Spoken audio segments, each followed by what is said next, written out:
अस्सलाम वालेकुम, कैसे हैं आप लोग? ठीक ठाक हैं बेटे? आज का हमारा टॉपिक असल में Newton's third law of motion है, लेकिन उससे पहले हम थोड़ी सी नज़र डालेंगे मैस एंड वेट पे। मैस एंड वेट का एक छोटा सा टॉपिक है। अक्सर औक़ात हम मैस एंड वेट को सेम क्वांटिटीज़ कंसीडर कर जाते हैं, सेम चीज़ें तसव्वुर कर जाते हैं, लेकिन इनमें फ़र्क है। मैस और वेट में डिफरेंस है। क्या डिफरेंस है आइए देखते हैं।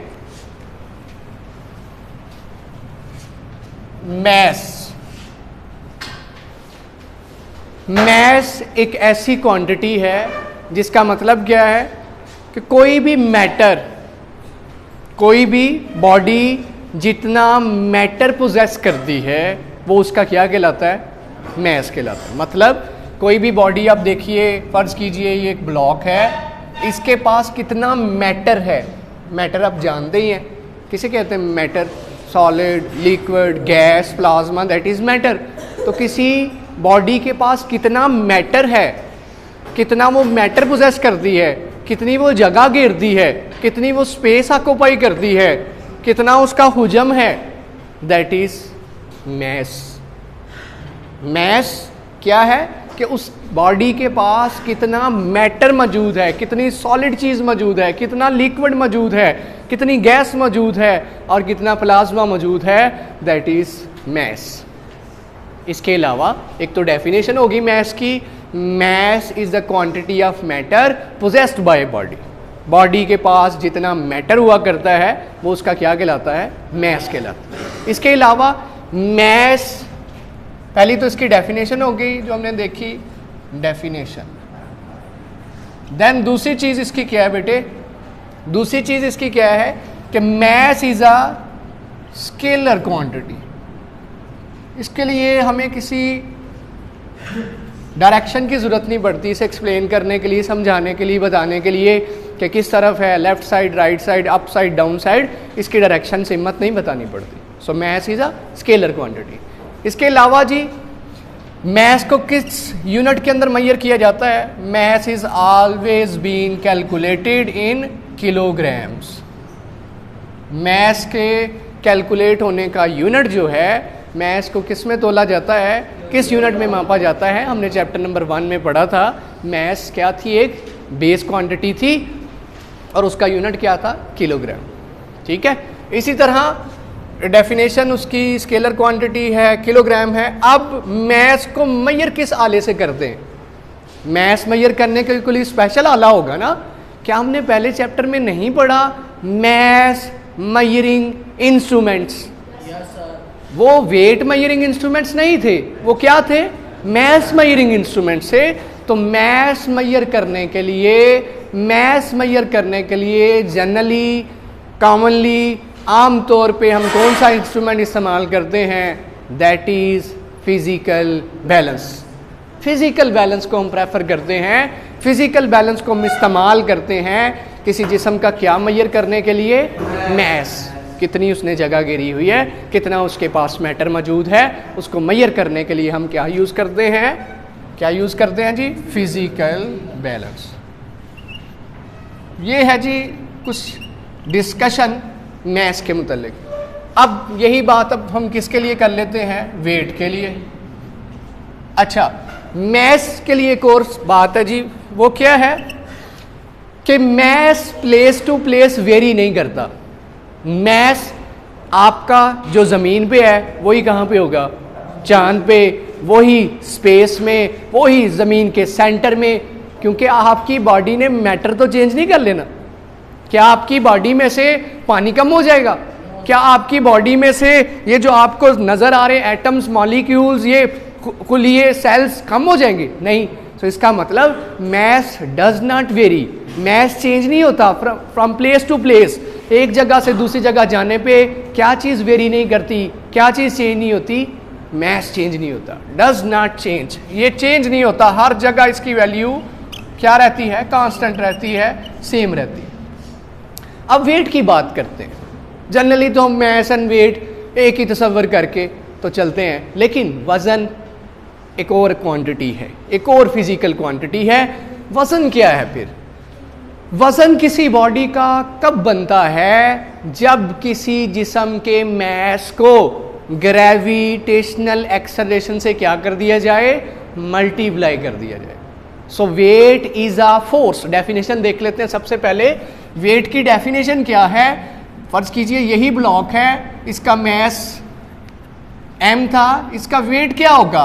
Wait is a force with which earth attracts a body towards the centre of, क्या जी? Towards the centre of earth. Weight वो फोर्स है जिससे जमीन जिस्मों को किस तरफ खींचती है? वेट की डेफिनेशन सिर्फ जमीन के लिए नहीं है, ये चांद के लिए भी है। चांद पे जाएंगे तो चांद की ग्रेविटी थोड़ी है, तो पुल उसकी थोड़ी होगी, तो चीज़ों का वजन वहाँ क्या होगा? कम होगा। ज़मीन बड़ी है चांद की निस्बत, इसकी खींचने की ताकत ज़्यादा है, इसकी ग्रेविटेशन पुल ज़्यादा है, तो क्या करेगी? ज़्यादा फोर्स से खींचेगी, ज़्यादा ग्रेविटेशन एक्सेलरेशन से खींचेगी, चीज़ों का वज़न क्या होगा? ज़मीन पे चीज़ों का वज़न क्या होगा? ज़्यादा होगा। सो वेट की डेफिनेशन पहले से क्या है बेटे? Weight is a force with which earth attracts a body towards its centre. वजन एक ऐसी फोर्स है, वजन एक ऐसी फोर्स है जिससे जमीन क्या किया करती है? चीजों को, जिस्मों को, बॉडीज को, मुझे, आपको, टेबल्स को, चेयर्स को, दीवारों को, कमरे को, पंखे को किस तरफ खींचे? Towards its centre. तो जमीन का सेंटर है ना, उस सेंटर में कशिश पड़ी है, एक फोर्स पड़ी है जो जिस्मों को क्या चाहती है? अपने मरकज की तरफ खींचना। वो क्या चीज है? Weight. So weight is a force, और फोर्स है तो बेटे वेक्टर ही होगी, क्योंकि हमने पढ़ा है force is a vector quantity. Force के लिए हमें सिमत भी बता, तो देखिए वेट की तो डायरेक्शन कंफर्म हो गई कि वेट की डायरेक्शन हमेशा किस तरफ होगी? टुवर्ड्स द सेंटर, हमेशा नीचे की तरफ। चाहे ऊपर जाएं हम, चाहे नीचे जाएं, वजन की सिमत हमेशा किस तरफ होगी? सेंटर ऑफ द अर्थ की तरफ। सो दूसरी चीज क्या है? ये स्केलर क्वांटिटी थी, तो weight is a vector quantity.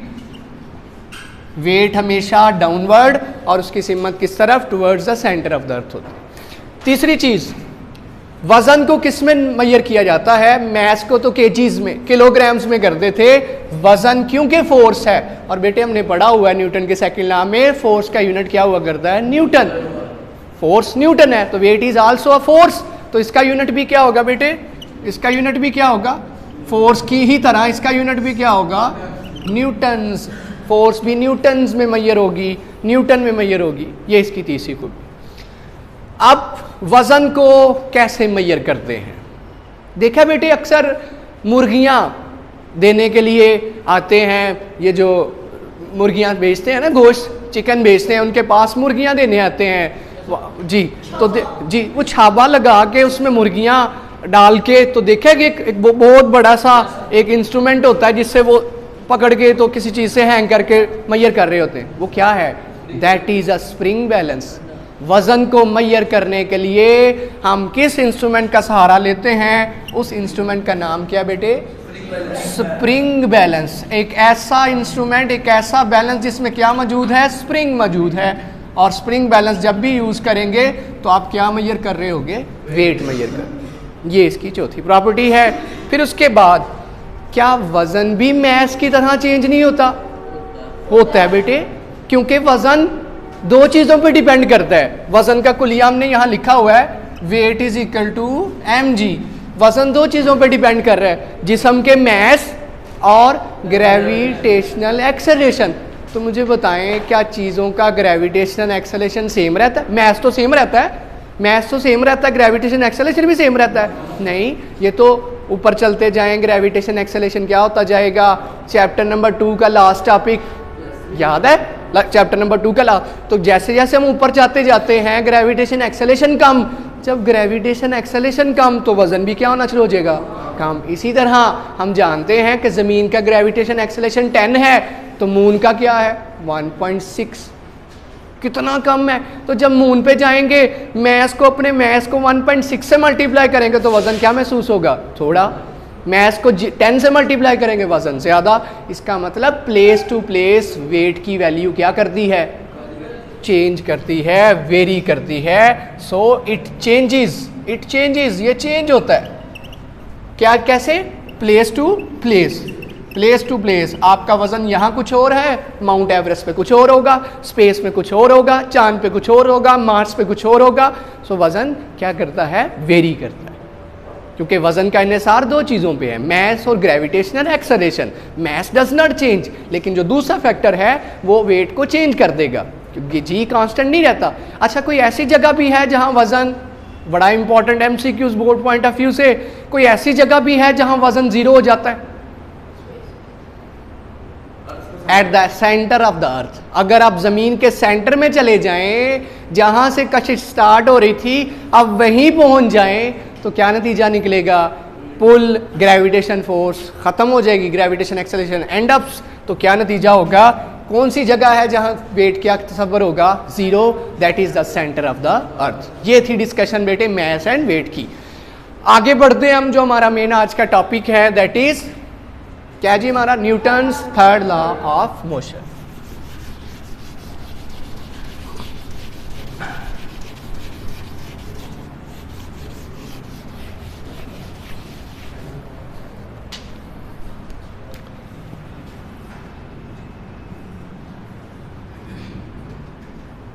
Newton's third law of motion.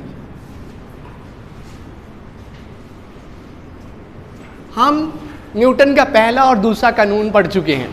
पहले कानून में हमने सीखा कि जब किसी जिस्म पे फोर्स ना लगे तो बॉडी या तो रेस्ट में देखोगे या फिर यूनिफॉर्म मोशन करती दिखेगी। दूसरा कानून ये था कि अगर किसी जिस्म पे नेट फोर्स लगे, फोर्स लगना शुरू हो जाए, तो उस बॉडी में क्या प्रोड्यूस होना शुरू हो जाएगा? एक्सेलरेशन। तीसरा कानून ये कहता है कि to every action there is a reaction. हर एक्शन के मुखालिफ क्या मौजूद है? हर एक्शन के अगेंस्ट क्या महसूस होगा? Reaction. Equal in magnitude but opposite in direction. हर एक्शन का, हर अमल का क्या मिलेगा आपको? रद्द अमल ज़रूर मिलेगा। कीमत में क्या मिलेगा? बराबर, लेकिन सिम्मत में मुखालिफ। आप किसी के मुंह पे चांटा थप्पड़ लगाते हैं, क्या आप ये उम्मीद नहीं रखेंगे कि आगे से भी वो लगाए? बेटे, किसी के पे एक्शन एक्सर्ट किया है, एक गेंद है जिसे आप दीवार की तरफ फेंकिए, वो गेंद दीवार की तरफ जाएगा। दीवार की तरफ जाते हुए आपने उसे एक्शन दिया था, क्या दीवार उसे रिएक्शन नहीं देगी? या वो दीवार से जाके हिट करेगा? एक्शन, अपना एक्शन दिया, दीवार उसे क्या देगी? Reaction. Action and reaction are equal in magnitude but opposite in direction. ऐसे to every action there is always an equal but opposite reaction. To every action there is always क्या है? an equal but opposite reaction. Her action के opposite क्या मिलेगा? Reaction मिलेगा। Opposite क्या मिलेगा? Reaction मिलेगा, जिसकी कीमत तो बराबर होगी, लेकिन सिम्मत क्या हुआ करेगी? मुखालिफ, बिल्कुल मुखालिफ। अगर एक्शन आप नीचे की तरफ लगाएंगे, रिएक्शन किस तरफ मिलेगा? ऊपर की तरफ मिलेगा। आइए इसे तफसीलन डिस्कस करते हैं, क्या इसका मतलब है एक्शन एंड रिएक्शन, यहाँ क्या मुराद है। एग्जाम्पल से इसे स्टडी करके देखते हैं। बेटे, अगर एक टेबल के ऊपर बुक पड़ी हो, वो बुक क्यों नहीं मूव करती? क्योंकि टेबल का वजन, एक बुक पड़ी है बेटे, टेबल के ऊपर एक किताब पड़ी है, फ़र्ज़ कीजिए ये book lying on a table, book lying on a table, ये क्यों मूव नहीं करती? वजह, क्योंकि इसका वज़न किस तरफ है? वज़न इसका किस तरफ है? नीचे की तरफ। और टेबल इसे किस तरफ उठाए हुए है? ऊपर की तरफ। टेबल जो फोर्स लगाएगा वो क्या कहलाएगा? रिएक्शन। और बुक जो फोर्स लगाएगी वो क्या कहलाएगी? Action. Action and this is reaction. ये बुक क्यों मूव नहीं कर रही? क्योंकि action and reaction are always equal in magnitude but opposite in direction. To every action there is an equal but opposite reaction. हर एक्शन के मुखालिफ आपको बराबर रिएक्शन जरूर मिलेगा। जितना एक्शन एक्सर्ट करोगे उतना रिएक्शन मिलना ही मिलना है। तो एक्शन कौन लगा रहा है? किताब नीचे की तरफ और टेबल क्या लगाएगा उसके ऊपर? रिएक्शन ऊपर की तरफ। इस वजह से ये एक दूसरे को कैंसल आउट कर देंगे और किताब हमें किस हालत में दिखेगी? सकूत की हालत में, रेस्ट की हालत। इसी तरह बैलून हवा भर के उस पर धागा लपेटने की बजाय उसका मुंह खुला रहने दी, छोड़ दीजिए। बैलून में हवा भरिए और इसे रिलीज कर दें, हाथ से छोड़ दें, क्या होगा? बड़ी फास्टली रैंडम मोशन करता हुआ मूव करेगा। उसे एग्जामिन कीजिएगा, उसके जो इनलेट है, जो सुराख है, उसमें से हवा किस तरफ आ रही होगी? पीछे की तरफ। और बैलून किस तरफ जा रहा होगा? आगे। ये क्या है? ये कौन सा कानून है? न्यूटन का थर्ड कानून कि एक्शन किस तरफ है? आगे की तरफ। तो हवा किस तरफ आ रही है? रिएक्शन के तौर पे पीछे की तरफ। Action and reaction are equal in magnitude but opposite in direction. To every action there is always an equal but opposite reaction. Her action के बराबर लेकिन सिम्मत में मुखालिफ हमें क्या मिलेगा? रिएक्शन जरूर मिलेगा। एक और मिसाल देख लेते हैं। एक मिसाल ये हमने देखी, book lying on a table. Book lying on a table is an example of Newton third law, जिसमें दो फोर्सेस हैं, एक एक्शन नीचे, एक रिएक्शन ऊपर। दूसरी मिसाल हम कौन सी कर रहे हैं जी? अब बैलून, एक गुब्बारे की मिसाल।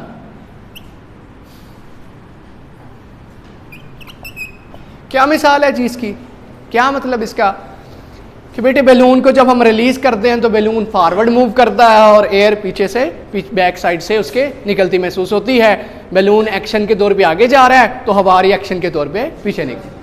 एक मिसाल। अच्छा, जब हम चलते हैं, जब हम वॉक कर रहे हैं, जब हम मूव कर रहे हैं, जब हम रन कर रहे हैं, गौर किया हम जमीन पे क्या एक्सर्ट करते हैं? जमीन को कहां, किस तरफ दबाते हैं? नीचे की तरफ। और जमीन हमें किस तरफ धकेलती है? ऊपर की तरफ। क्या ऐसा नहीं है? अगर इसी तरह खुदा ना खास्ता दलदल में गिर जाएं, दलदल में हो, हम तो एक्शन लगाते हैं, क्या हमें नीचे से रिएक्शन मिलता है? क्या हम उसमें चल पाएंगे? क्या हम उसमें हरकत कर पाएंगे? हम अपना एक्शन लगाते जाएंगे, पांव मारते जाएंगे, लेकिन नीचे से हमें क्या नहीं मिलेगा? क्योंकि नीचे सरफेस नहीं है, क्योंकि नीचे ग्राउंड नहीं है, क्योंकि नीचे सरफेस क्या है जी? मुलायम है। मट्टी क्या हो चुकी है? बड़ी, अब समझ लीजिए कि गुंदी हुई है, पानी की मिलाप की वजह से, अरसा दराज से पानी खड़े होने की वजह से बड़ी मुलायम नरम हो चुकी है, वो हमें रिएक्शन नहीं दे पाएगी। सो एक्शन हम एक्सर्ट करते हैं चलते हुए नीचे की तरफ, और ज़मीन हमें किस तरफ देती है? रिएक्शन ऊपर की तरफ, जिसकी वजह से हमारा चलना मुमकिन है। हमारा चलना इसी की वजह से मुमकिन है। अगर ज़मीन नीचे से रिएक्शन ना दे तो हो ही नहीं सकता हम चल सके। पानी पे क्यों नहीं चल पाते? पानी पे क्यों नहीं चल पाते? क्योंकि पानी हमें उतना रिएक्शन नीचे से नहीं देता। लेकिन कश्तियाँ ऊपर आप तैरती देखते हैं, जितना वो एक्शन लगा रही है नीचे से क्या मिल रहा है उन्हें? उतने रिएक्शन, इसलिए आपको तैरती दिखेगी, तैरती दिखेंगी। सो ये है एक्शन की। किसी मिसाल हमने क्या डिस्कस की? हमने वॉक ऑन रोड। जब हम रोड पे चलते हैं तो हम क्या एक्सर्ट करते हैं? जब हम मूव कर रहे होते हैं तो बेटे हम क्या एक्सर्ट करते हैं जी? हम जमीन पे, अर्थ पे क्या एक्सर्ट करते हैं? एक्शन। और अर्थ हमें ऊपर की तरफ क्या प्रोवाइड करती है? रिएक्शन, जिसकी वजह से हमारा चलना मुमकिन है। वरना हम मूव ना कर पाते, हम चल ना पाते। ऐसे ही जैसे कीचड़ हो, कीचड़ में चलना आसान है? भागा जाता है? नहीं, वजह क्योंकि कीचड़ हमें क्या देगा? एक तो फ्रिक्शन ज़्यादा देगा, दूसरा वो उतना हमें रिएक्शन नहीं देगा, जिसकी वजह से हमारा चलना इतना आसान नहीं होगा। इसके अलावा परिंदे, देखा परिंदों को फ्लाई करते देखा? कौवा, चिड़िया। चिड़िया तो सैकड़ों बार पर को क्या कर दी है? मूव कर दी है। बड़े से बड़ा परिंदा देखें जो उड़ता है, क्या करता है? विंग से क्या करता है? हवा को किस तरफ करता है और खुद किस तरफ जाता है? ऊपर की तरफ। ये है अगर हवा ना हो। अगर हवा ना हो क्या परिंदा उड़ सकेगा? मुमकिन ही नहीं बेटे। हवा वो चीज है उसके लिए कि जिसे वो पुश करता है किस तरफ? नीचे की तरफ, और खुद किस तरफ जाता है? ऊपर की तरफ। अगर उसने आगे जाना है तो हवा को किस तरफ करेगा पुश? पीछे, और खुद किस तरफ जाएगा? इसी तरह तो क्या जी चौथी एग्जाम्पल क्या लिख लेंगे? अ फ्लाइंग बर्ड, एक उड़ता हुआ परिंदा। इसके अलावा स्विमिंग, स्विमिंग करते हुए ऑब्जर्व किया कभी? स्विमिंग जब करते हैं तो पानी को किस तरफ धकेलते हैं हम? खुद किस तरफ जाते हैं? आगे की तरफ। एक्शन और आपको क्या मिलता है? रिएक्शन।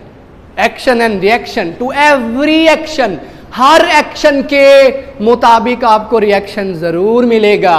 कीमत में मसावी लेकिन सिम्मत में मुखालिफ। एक्शन राइटवर्ड तो रिएक्शन लेफ्टवर्ड, एक्शन अपवर्ड तो रिएक्शन डाउनवर्ड। ये निशानी है। इसके अलावा एक और मिसाल, तो ये जी हम क्या लिख सकते हैं? स्विमिंग, जब हम स्विमिंग करते हैं। और जी बहुत सी मिसालें हैं। Bullet and gun, gun and bullet, देखा कभी?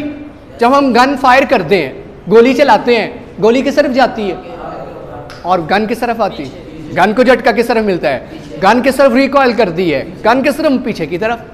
To every action there is an equal but opposite reaction. हर एक्शन के मुसावी लेकिन सिम्मत में मुखालिफ क्या मिलेगा? रिएक्शन मिलेगा। एक और मिसाल थी, रॉकेट फायर करते, सैटेलाइट्स भेजी जाती हैं, इसके अलावा रॉकेट चलाते हैं, न्यूक्लियर पावर दिखाने के लिए रॉकेट मिसाइलों का तजर्बात करते हैं। तो देखा है मिसाइल में से ईंधन किस तरफ निकल रहा होता है? नीचे की तरफ। गैसेस किस तरफ निकल रही हैं? नीचे की तरफ। और रॉकेट किस तरफ जा रहा होता है? ऊपर की तरफ। क्या ही जो गैसेस हैं वो एक्शन के तौर पे नीचे निकल रही हैं। अब जब गैसेस नीचे निकल रही हैं तो रॉकेट को क्या करना पड़ेगा? रिएक्शन के तौर पे किस तरफ उठना पड़ेगा? क्या ख्याल है? थोड़ी सी गैसेस, थोड़ी सी आग, थोड़े से उनके शोलों से रॉकेट उठ जाएगा? नहीं, मैसिव अमाउंट ऑफ गैसेस जब नीचे निकलेंगी तो क्या नतीजा निकलेगा? उन गैसेस के निकलने से रिएक्शन पैदा होना शुरू होगा। एट लास्ट क्या करना पड़ेगा? रॉकेट को क्या करना पड़ेगा? ऊपर उठना पड़ेगा। क्या है इसकी मिसाल? 6 मिसाल एग्जाम्पल आप दे सकते हैं। मिसाइल्स या किसकी मिसाल दे सकते हैं? रॉकेट्स। जेट एरोप्लेन्स देखते नहीं? जेट एयरक्राफ्ट्स, उनमें किस तरफ आग निकलती देखते हो? पीछे की तरफ। और एयरक्राफ्ट किधर जा रहा है? F-16, F-17, thunder, F-17, F-8 जो ये हैं कैसे मूव करते हैं? इनकी जो शोले हैं, आग है, किस तरफ निकल रही है? पीछे की तरफ। और ये खुद किस तरफ जा रहे हैं? आगे। सो बेटे ये कानून है। To every action there is an reaction equal in magnitude but opposite in direction. हर एक्शन के बराबर लेकिन सिम्मत में मुखालिफ आपको रिएक्शन जरूर मिलेगा। ये है न्यूटन का तीसरा कानून। हमने बहुत सी मिसालें डिस्कस करके इस कानून को स्टडी किया। बहुत सी मिसालें हमने देखी, 7-8 एग्जाम्पल देखी। इसके अलावा भी बहुत सी एग्जाम्पल्स हैं। तो बेटे मैं उम्मीद करता हूँ कि आपको न्यूटन का थर्ड लॉ समझ आया होगा। हमारी मज़ीद वीडियोज़ के लिए हमारा चैनल ज़रूर सब्सक्राइब करें। Thank you.